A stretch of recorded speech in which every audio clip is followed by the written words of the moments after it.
All right, we're gonna start it again. It didn't Oh, go to okay. your yeah. Okay, so soon as they come in, you want us to just go. Yeah, for some reason it didn't go to Okay. your intro, but it should go to your intro first and then to you. You want me to No, repeat it? don't worry about. Yeah, don't worry about our intro. That's Yeah, cool. if you want to just after it goes and it goes to the cues on us, we can just start Yeah, from we can there. just go from Okay. there. Okay. So let's we'll start it over again. Okay. All right. So as soon as it comes up, and we'll just start going. Ooh.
Yo, what's up, everybody? I'm Marcus, Ryan. and together We are the Northwest Sports Fanatics.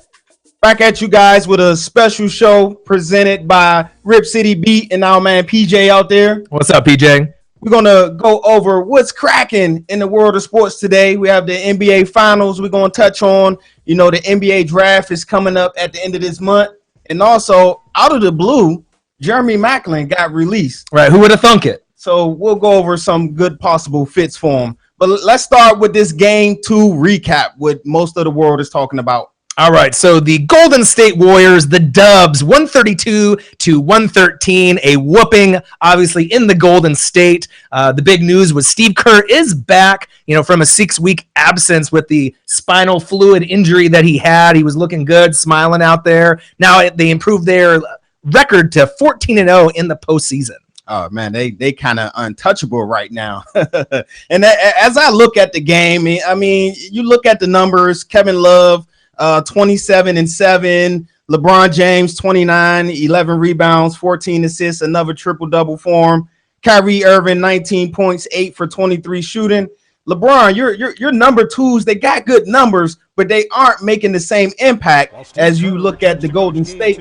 Durant, Curry, the impact they having on the series. Right, so Curry obviously recorded his first career postseason triple-double, so he's killing it. He's killing the game, 32 points, 11 assists, 10 boards. So obviously, he's doing his part, as we already knew. Kevin Durant, another monster game again. The huge improvement, obviously, from Harrison Barnes, who kind of choked for them last year. 33 points for KD, 13 boards, 6 assists, and check it out, 5 blocks. So he definitely is the X factor in the game. He can't be contained. I mean, even though him and LeBron have been kind of going one-on-one, he's kind of had a little bit of the edge on LeBron in this series so far. Hey, I've talked all along about Durant needing to step up, and in these finals so far, he's done that. Then you look at the numbers a little bit deeper. 3-point percentage. Cavs is a really good 3-point shooting team throughout the season and the postseason. They're only 8 for 29 last game, 27%, while the Warriors went 18 for 43 at 41%. Another reason why they're down 0-2 right now, J.R. Smith, Kyle Korver, Deron Williams. Where are they? Tristan Kardashian. Right. They only combined for 21 points. But then check this out. Sean Livingston, Ian Clark combined for 20. And that's only 2 people. You can't let the lesser known names outdo Korver, J.R. Smith, Tristan Thompson, vets that's been there before in the finals and in the postseason. Right. So as far as the big three from the Cavs, LeBron had a triple-double himself, 29 points, 14 assists, 11 boards. Kevin Love had a good, strong first half, but kind of fell back in the second half and kind of disappeared on the milk carton. He had 27 points, overall. Kyrie had 19, but how many shots did it take him to get to 19 points? Now, one cool thing about LeBron, he tied Magic Johnson for NBA Finals triple doubles with 8. So he's going to have that record all to himself when it's said and done. It's the first time 2 players had triple doubles in the same finals game, LeBron and Steph Curry. So that's a nice little stat, moving forward. But the thing that I was really looking forward to is seeing if Klay Thompson was going to get out of his slump, because he's really been a key piece for them ever since they kind of created this super team, right? So he got out of his slump, 22 points, very much needed, for obviously the Dubs to be moving forward, including 4 long threes, one from almost half court, which was awesome. But that helped the Warriors, check this out, break a record, 18 threes made in a game in the finals, which they broke their own record that they held previously from before. Now, check this out. On the flip side, the Cavs shot 3 for 20 on threes in the first half. That won't do it. That's not going to cut it. And then they totaled 8 for 29 in the game, and that definitely equals the L. Yeah, so you're going back to Cleveland down 2-0 like you was down last year. Last year the Cavs was outscored by 48 points in these first 2 games. Right. This year the numbers are similar. When you look at it, they made adjustments. Cleveland did. They made adjustments. They wanted to improve their pace, which they did. They scored 22 more points than they did in game 1. But at the same time, you play it right into Golden State's hands, and Golden State improved their field goal percentage by the up and down pace from 43% to 52%. Right. And like I was talking to you before, a lot of people may disagree, but if the series started off with Cleveland having the home court advantage, I don't think that the Cleveland would be down 0-2 right now, because home court is huge, especially in game 1. The fans are lit, they're rowdy, they're going to back you with that emotion. So even if you make some mistakes, it literally wills those teams typically to a win. Now, game 3 is going to be in Cleveland as well as game 4. LeBron is going to be LeBron. He is going to be King James. The main thing is the bench. They are definitely going to be more productive at home, right? J.R. Smith, they wanted to get him some more looks and touches, and that was after game 1. And game 2, he didn't do it. So obviously Tyronn Lue did not make that adjustment, but I know that he'll be, overall better at home. Tristan Thompson definitely will be more effective. It wouldn't surprise me if he has a 10-point, 10-board game in game 3 or game 4. Probably not in both games, but maybe one out of the 2. Shooting percentage for the Warriors should drop off a bit, because that's what history has told us. Obviously, when they go on the road, they don't shoot on the same rims. And then the refs kind of dictate the tempo. So maybe we'll have Steph or KD get in early foul trouble to gain that advantage for LeBron, obviously moving forward for the Cavs in those 2 games at home. Well, since 2015, LeBron and the Cavs have beat the Warriors 6 times in the finals. 5 of those games, he scored over 30 points. And the one game was the game 7 last year, the closeout game. He had 27, I believe. So the key for LeBron to beat the Dubs is to hit 30 points. Right. And I think the X factor that not a lot of people are really talking about, who is the pressure on? The pressure is on Kyrie Irving, all right, because he has not really come to play in the series so far. He does play better at home. He was the hero, obviously, in game 7 last year, besides LeBron's big block. He's going to come to play at home. So he's going to have a big game of 30-plus points. LeBron will get his, but if they can combine for maybe 65 or 70, at least in 1 or 2 of those games, look for Cleveland to stretch the series, but I still like the Dubs winning the championship so far. So game 3 going to the Cavs? Yeah, game 3 is definitely going to the Cavs. All right, so there you guys have it, a little NBA recap, give you something to look forward to for that game 3 on Wednesday. So let's go to the NBA draft. All right, put the GM caps on. We'll show you what's going on today. Yeah, so today, man, Orion, we're going to put on our GM caps, and we're going to make the first 5 selections of this upcoming NBA draft. And let's do this. It should be exciting. This draft has been touted as one of the most deepest drafts that we've had in a while. Right. But even that being said, once it gets past pick, like usually 12 or 13, the names become a little bit non-recognizable. And then you may have to go, some European players or a little bit deeper on some of the college prospects that you may not have heard of, even if you're not a sport fanatic. But with these top 5 picks, you should know the names of these guys very thoroughly. And by the time that we're done, you're going to know why we have them in the top 5. So let's start with number 5, and we're going to pick for the Sacramento Kings. All right, so Sacramento Kings at number 5. The best fit for them is going to be the forward stud from Duke, 6'8", Jason Tatum. Jason Tatum, the Kings need talent. They added Buddy Hield with the trade for Boogie Cousins. He would give the Kings a athletic, versatile scorer who should max out at about 20 points per game somewhere in his career once the game slows down for him. My pro comparison for Jason Tatum is kind of Rudy Gayish to me. Right. So for me, he's smooth and versatile. He's got good size, 6'8". That's a good wing NBA size. Oh, yeah. Obviously, moving forward, he's got the ability to shoot over defenders, which a lot of forwards in the NBA don't have. They kind of get there and then they kind of get the depressed on him and they kind of freak out a little bit. Mhm. Takes him a couple more seasons to get adjusted. He's got good half court offensive game. So he's going to be able to score the ball, like you said. And the best part about him, he can score and distribute out of the high post. My player comparison, out of all the research that I've done and the tape that I've watched, I got to go Allen Houston. Wow, what a great comparison. Right. You think about Allen Houston, it was always smooth, right, on Detroit, always smooth on the Knicks. He was always going to get it done, very underrated, very undervalued. But when it was all said and done, he was one of the MVPs of any squad that he was on. He put that ball in the bucket, too. Absolutely. All right, so with the number 4 pick, we're going to make this pick for the Phoenix Suns. All right, Phoenix Suns, you're going to pick the forward from Kansas, 6'8", Josh Jackson.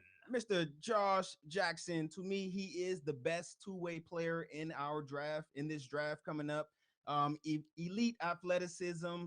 He's very competitive, unselfish. He handles the ball like a guard. And the best thing that I like about Mr. Josh Jackson, he hates to lose. And that's the kind of attitude you want when you're trying to change around the culture out there in Phoenix. Right. So they want to be able to bring the culture back from Danny Manning and Paul Pierce, get these guys back on that Hall level or at least above average level.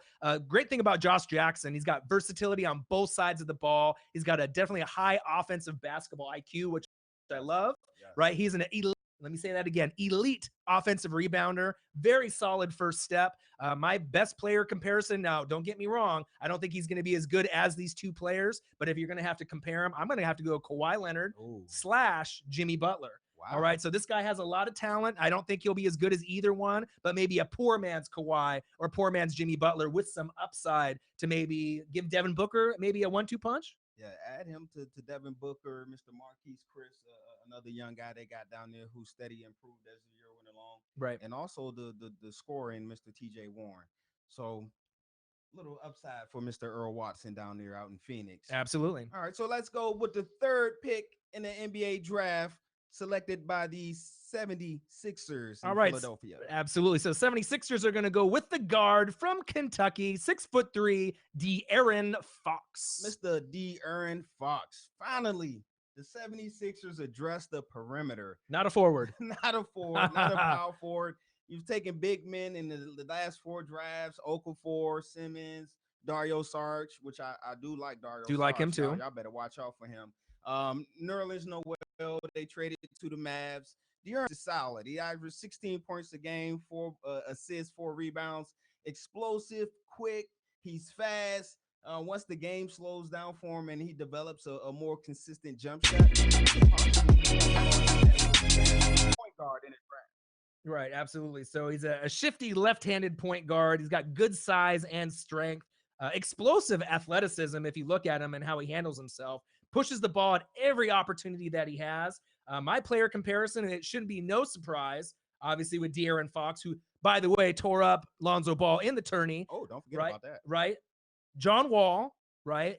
Or a little bit, not a lot, a Schroeder. Wow. All right. But he's a lefty version. You know what I mean? I know John Wall said he's the closest thing to me as a lefty, but I really like what De'Aaron Fox has. And you could really kind of, vice versa, the number 2 or number 3 pick. They're both going to be looking at guards, the Lakers and the Sixers. So whether they want to go Lonzo Ball with the Lakers or De'Aaron Fox, they're both going to be able to get franchise guys that should help them get closer to the playoff push in maybe a year or two if they keep drafting well. Hey, Ben Simmons should be back. Embiid. Embiid, yep. Healthy as well. You add De'Aaron Fox, and now you really can put a meaning behind saying trust the process. Right. And a lot of people had Lonzo Ball, kind of head and above and beyond De'Aaron Fox until the tourney came. Oh, And then you saw what happened. He gave him kind the of business. kind of gave him the business, and then it kind of opened up the scouts' eyes. And obviously, you got to remember, De'Aaron Fox had a great 1-2 punch with Malik Monk, who is going to be also another top 10 pick. So it's going to be something exciting to look out for. But Kentucky does have a good reputation to bring NBA players in. So don't be surprised if De'Aaron Fox turns into a stud, which could happen very quickly, even in his first year as a rookie. All right, so let's go to the number 2 pick, which is owned by the Los Angeles Lakers. All right, the Lakers more than likely will go with the guard from UCLA, the hometown kid with the father that is a distraction, 6'6", Lonzo Ball. Hey, Magic, man, good luck with that. His father does the talking, but I do give Lonzo Ball. He does back it up on the court. Last year UCLA went 6-12 in the Pac-12 before Ball. He averaged a cool 14 points, 6 rebounds, 7 assists. He's a basketball player to me. He doesn't jump the highest, he doesn't run the fastest, but his elite creativity and passing accuracy, along with his size at 6'6", he gives him the edge over other point guards that's going to be in the league. Right. So LeVar Ball better hope that big baller brand and those $500 shoes, Lonzo better make him proud. Otherwise, they're in huge trouble. But 6'6", like you mentioned, great size. He's got a 6'9" wingspan. Wow. So this guy definitely stretch himself across the floor. Elite. Let me say it again. Elite position play. His ability to force turnovers is very high. He's got good speed for his size. He's got the ability to haul defensive boards and start the fast break. And the player comparison should be no surprise. Who does Lonzo Ball remind you of? AKA Jason Kidd. Yeah, he definitely reminds us of a young Jason Kidd. The way he makes all of his teammates better on the floor, and with him on the floor, you can tell UCLA felt that they had a chance to win each and every game with him as the point guard. Right. So as the spokesman for the big baller brand, I mean, his shooting form is kind of like Kevin Martin. It's not the prettiest, but it does go in, right? True. And he does have great leadership qualities. So all these people that feel that he's going to be a bust or he's not going to pan out, I feel I have to kind of laugh at those people. When you see someone special like this, unless it's somebody maybe like Johnny Football, where they just don't follow the right, maybe circles of people and they follow in the bad path when you have the talent, maybe those type of people will fall out. But I don't really see Lonzo Ball failing at all. And if the Lakers pass on him, I know the 76ers would be in love with him, obviously, moving forward. All right, so there you have it, the number 2 pick. And the final pick that we're making today, we're going to make that at number 1 for the Boston Celtics. All right, so the Eastern Conference Finals runner-up, they're going to go with a guard, even though they need forwards more. From Washington, 6'5", from the Pac-12, Markelle Fultz. Markelle Fultz. Shout out to Markelle Fultz. He's from the DMV area out there in Upper Marlboro. Always show love to my DMV, Maryland, hometown people. The only knock I have on him was the 9-22 record, but you can't really fault him. It all depends on the talent that he had around him. Right. He averaged 25 points a game, 6 rebounds, 6 assists, 6'10" wingspan, which the scouts love. He's a gifted shot creator. Ball handling is amazing. He changes speeds. He has the ability to finish with either hand, and he also has the ability to finish above the rim as well. Right. So 6'5" kind of gives you that tall point guard, that Penny Hardaway-ish quality of obviously being a little bit taller. He's big. He's got hands and feet, solid frame. Yes. He's got great body control if you look for a guard, which is essential in the NBA to take contact. He absorbs contact well when he goes to the hole, which is huge. And the player comparisons are going to be James Harden, right? AKA maybe just a little of D'Angelo Russell. So maybe somewhere in between, not as good as James Harden, not as bad as D'Angelo Russell, but maybe somewhere in between. Now, you do have Isaiah Thomas there already, and you got, obviously, Avery Bradley. You're kind of heavy at the guard position. Marcus Smart. So you do need moving forward, I do like what I see with the Celtics, and they just need a few more pieces to catch up to the Cavs. But with Markelle Fultz, they should be able to have a nice one moving forward. They definitely need a rim protector, a big man down there, but you can't pass on the best talent that's available in the draft. And scouts love his court vision and his high basketball IQ. So we'll definitely see. So something else you want to say about Mr. Fultz?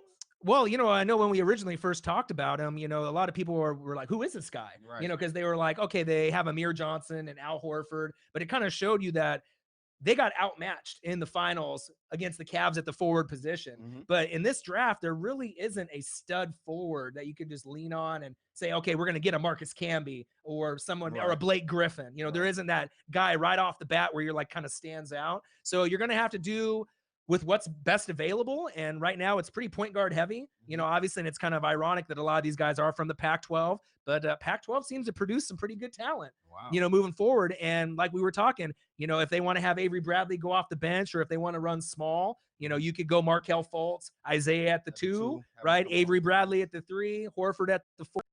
You know, you're going to have to make an adjustment for Amir Johnson. So that's kind of like the one bugaboo spot there, but maybe they can address that moving forward in the next draft with maybe, you know, some forward stud that comes about. But, you know, if they keep getting these picks from the Brooklyn Nets, I mean, eventually, you know, the Brooklyn Nets keep making these mistakes, you know, of course, Boston's going to be able to take advantage eventually. Here you go. We'll help you here. Right. Here, just take a number 1 pick, you know, each of the last 3 years. Right. Even though you just made the Eastern Finals against LeBron, go ahead and take another number 1 pick. All right. So there you have it. Our NBA top 5. We put on our GM hats, made those picks for those teams. Right. There is another thing that's happening in the world of sports that I found kind of baffling. Okay.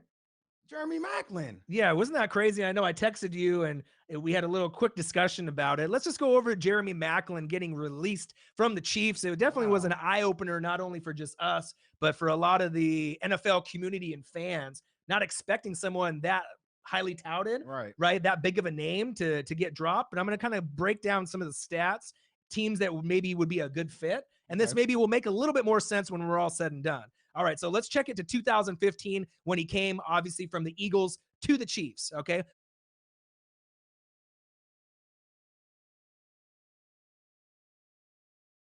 Eight touchdowns. A solid fantasy pick that you and me had him, you know, at one point or another, you know, help you win some games, obviously, in fantasy. All right, now let's shift forward to 2016. 44 catches, 12 games, so he missed 4 games, and only 2 TDs. So production went down, and I know Andy Reid just went to his wedding a couple weeks ago. So what a punch in the mouth. He just, you know, the coach goes to the wedding, and then you find out that you just got released. But he's still got a couple years left. He's 29 years old.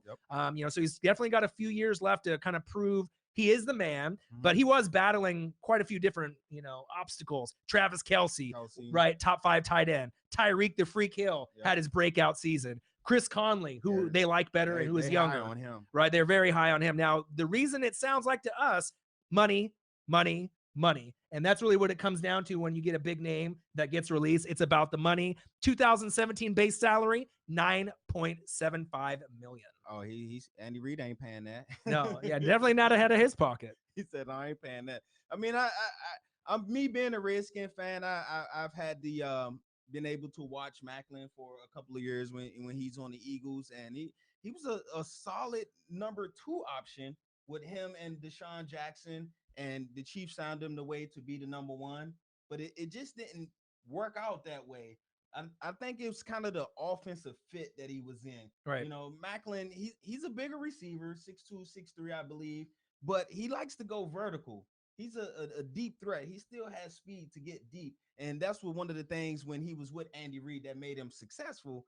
But then you go to the Chiefs where you have Alex Smith, and that's not his best trait, so to say, is throwing the ball deep. So that's where you can see why his numbers kind of fell off a little bit. And injuries. Right. So I've never thought Jeremy Maclin was a true number 1 ever. No. So I don't care if he was on the Eagles or the Chiefs or whatever team he goes to. He's not a number 1. And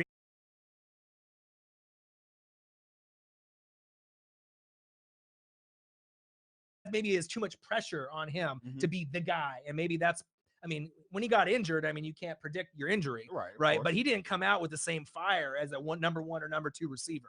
So let's go to the 8 teams that are the best fits for him moving forward. Now, will he get signed by one of these 8 teams? Very likely, but it just depends. Does he want to be on a playoff team? Does he want to play with his friends that he used to play with? Or is he just going to go for the money, which is best available kind of at this weird point in the season? Hey, man, at this point in your career, Mr. Maclin, chase the ring. All right, so it might be the best choice. There's only 2 teams in these 8, though. There are more than likely going to be playoff contenders, and the other 6 are going to be kind of bottom feeders, you know, where he just might be able to get more opportunities, but maybe a little bit more money, but you definitely are not going to the playoffs. At least his numbers look good. Right. At least the numbers look good. Maybe for fantasy, pick him up, right? So let's start off with the first team. We're going to go with Joe Flacco's own, the Baltimore Ravens. Yes, all right. sir. Now, they're common for getting veterans, right? Let's think back. Shannon Sharp, Yep. right? Anquan Bolden. Oh, okay. Nice All right. pickup. Right. Steve Smith, who's recently retired. Mhm. So currently on their roster, they have Mike Wallace, one-dimensional, right? Likes to go downfield. And they got Brashad Perryman, who is a what? Bust. Nice. So they definitely need all the help that they can get. This is actually one of the moves out of the 8 teams that I really do like. Because the Ravens, they may not be a playoff team, but they're close. Right. They're typically Right an 8-8 team, Mhm. somewhere in there. And if they could just get a few more weapons, obviously they need to replace someone like Steve Smith. What do you think about him going to the Ravens? You think that'd be a good fit? Yeah, that'll definitely be a good fit. And like you said, you go back to the Anquan Bolden and you see the success that he had with them and how he helped Joe Flacco in that Super Bowl year. They won a Super Bowl. Also with the Ravens, you got to think Dennis Pitta. Right, just with that hip injury. Yeah, so he's injured. It might be a career from him. So to give Joe Flacco another weapon would be a good look for the Ravens. Yeah, so that's definitely one of my top 2 places for him to fall. Next up, we have lo and behold, I know, a lot of people did not agree with their draft, the Chicago Bears. What were you doing? The Bears in the draft. All right, you just got Mike Glennon from my Bucks, and then you picked up Mitch Trubisky. You gave up the whole farm, right, just for some guy that you don't even know from North Carolina that played a starter at 1 season. Right, you lost Alshon Jeffrey to the Eagles. You don't have Brandon Marshall there anymore. So you're relying on wide receiver Kevin White, who you picked the year before, who was injured. Marcus Wheaton, who's not too bad as kind of maybe a third option. Yeah. And then you have Cameron Meredith, and you're like, who? And then you recently got Victor Cruz. So this would actually be a decent place for him to go to. I don't really know who's going to be starting between Trubisky and Glennon.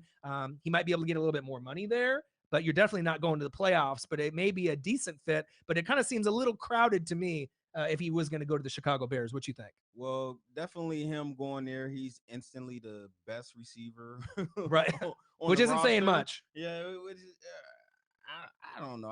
If I was him, I definitely would look elsewhere. I won't want no parts of Mr. John Fox and them Bears and their crazy drafting and Trubisky and Glennon. It seems like that's going to be a circus show all year. Right, I agree. Next up, we got the Cleveland Browns, right? Brock Osweiler, they brought him in.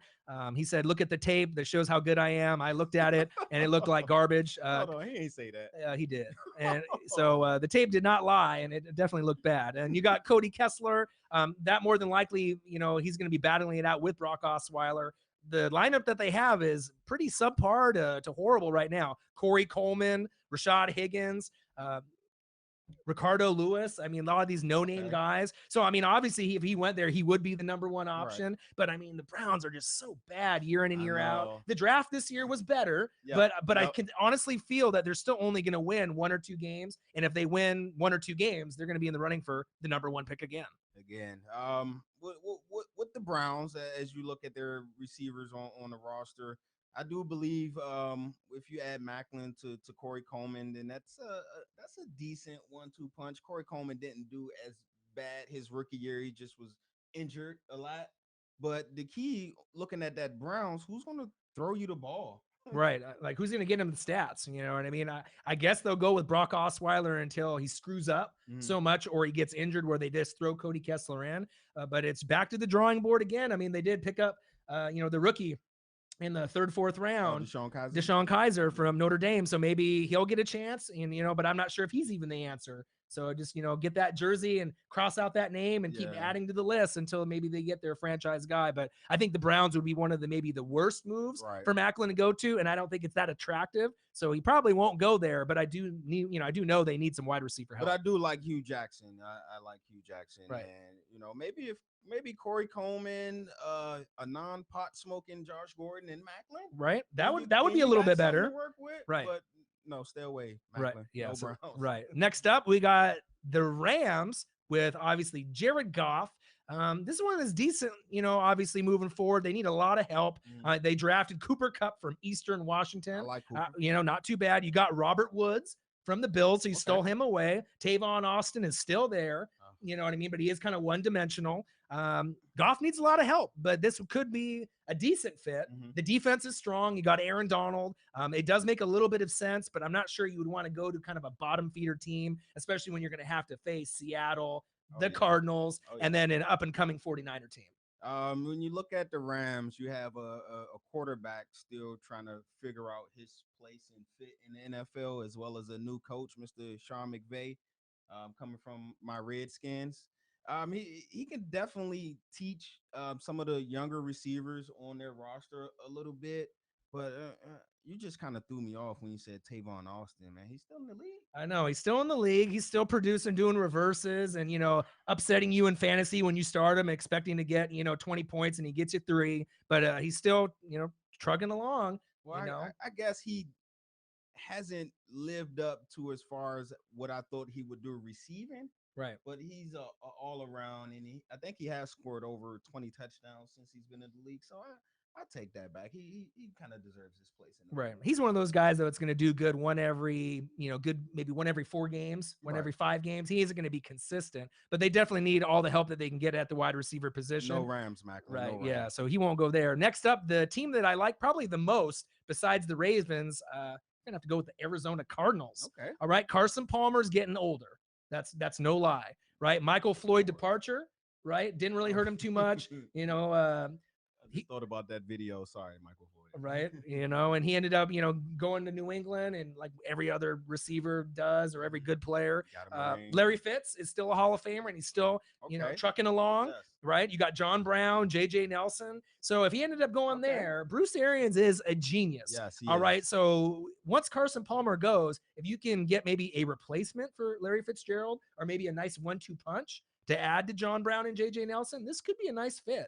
They're going to be competing with Seattle, even though Seattle's O-line has proven to be garbage, obviously, and they didn't really address it this offseason, but they're going to be battling it out for obviously the NFC West. But what do you think about the Cardinals and the fit for Jeremy Maclin there? With the Cardinals, besides the Ravens, that's one of the fits that I do like. They have a solid run game, and it wouldn't be too much pressure on him to perform because they still have solid options at the wide receiver position.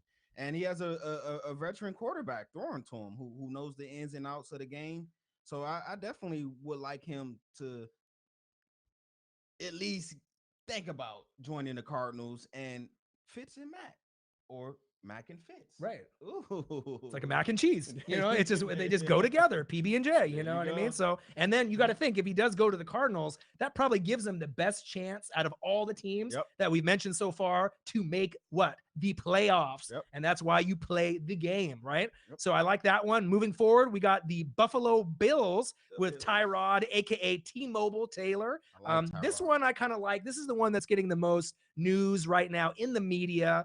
You have it as his good friend, obviously Shady McCoy, that used to play with him in Philly, trying to recruit him. T-Mobile's trying to recruit him. Tyrod Taylor as well. They drafted East Carolina Zay Jones, who I really like. Very underrated. You got Sammy Watkins, but Sammy's kind of injury prone from year to year. He just can't stay on the field. Don't say that B word about Sammy.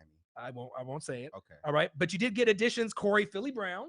All right. You picked him up. You got Andre Holmes, formerly the Raiders. So, I mean, you got some nice pieces there. You're not going to beat New England in the division. No. So, I mean, you're only going to go there purely to be friends with Shady McCoy and have a good time and, maybe win 5 to 8 games. Reminisce back when the Eagles, we had me, you, we had Vic. Right.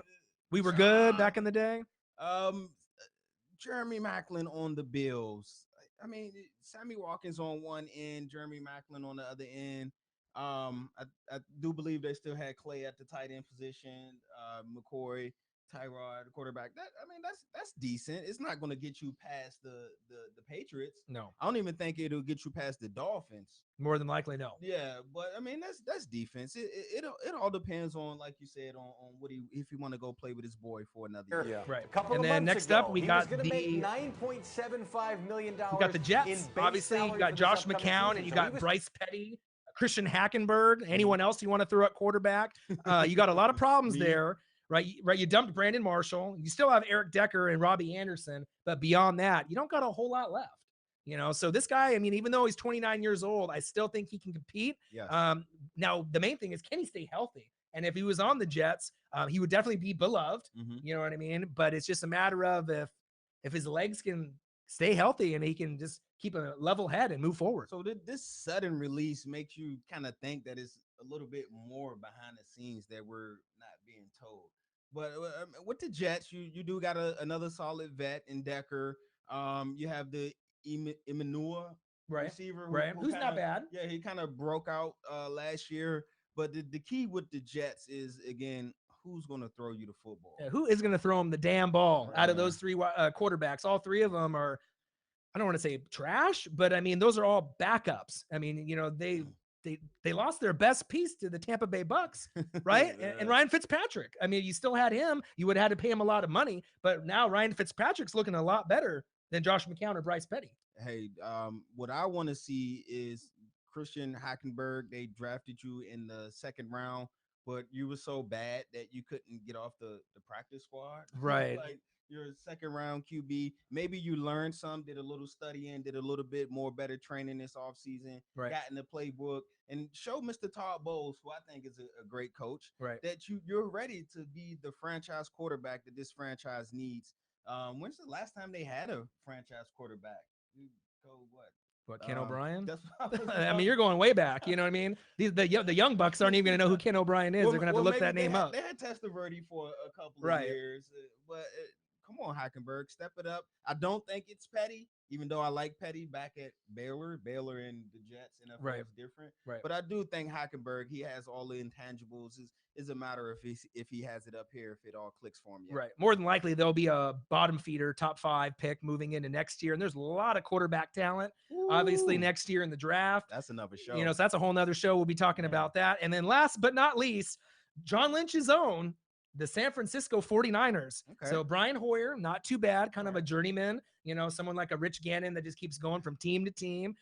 They actually made a pretty decent offseason. They got your guy from the Redskins, Pierre Garcon, Marquise Goodwin. They still got Jeremy Curley there. Mhm. So, I mean, you still have a few pieces.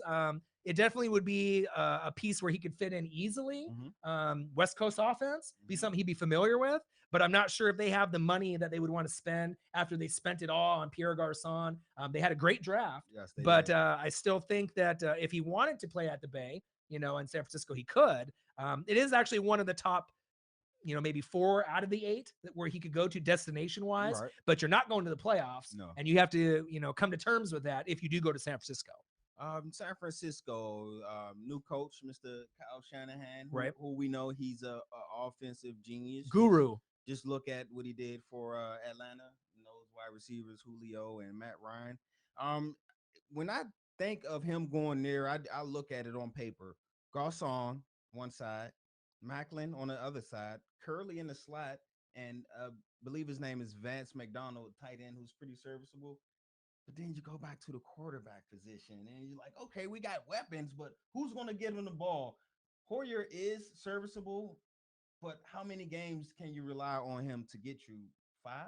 Right. Well, maybe about half a season, but if they're lucky, maybe he can get closer to that 10 to 12 mark. Mhm. And if that's the case, instead of San Francisco winning maybe 1 or 2 games, if they overachieve and maybe pick up Macklin, pair him up with Garcon, maybe they can get to 5 or 6. You know what I mean? It's that's not possible bad that right they there. could be better than the Rams, you know, and kind of steadily move themselves up. And they know it's going to be a real rebuilding process. Oh, yeah. No one expects San Francisco to make the leap year 2 or year 1. You know, it's going to be year 3, 4, 5 if they keep drafting well, which they proved in that first year. John Lynch did a fantastic job. But like you mentioned, they do need someone other than Brian Hoyer, which we are going to be looking into the NFL draft next year. Right. And there's going to be plenty of QBs from the Pac-12 to choose from. Hey, man, Lynch and Shanahan, just stay away from Kirk Cousins. Right. And that's the top 8 for. So out of these top 8 that we mentioned, obviously for Jeremy Macklin, who is your favorite team out of the 8?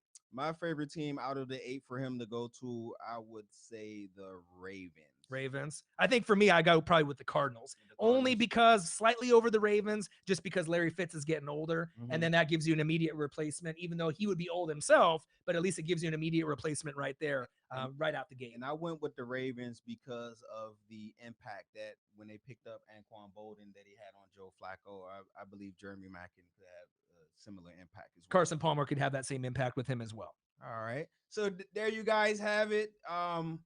We'll be back at you real soon to talk some more sports, go over some more news that's out in the world. Right, NBA Finals. Obviously, the draft is going to continue to keep growing and growing with speculation. So we'll be able to go over more of the picks other than the top 5 to kind of get you ready. And we got to talk about the Portland Trailblazers. I mean, we got 3 picks in the first round, so we definitely got to do. What should we do? Are we going to keep them? Are we going to trade them? We're going to definitely have to talk about that. All right. Also, check out the Stanley Cup tonight. Penguins in Nashville. Predators. Yep.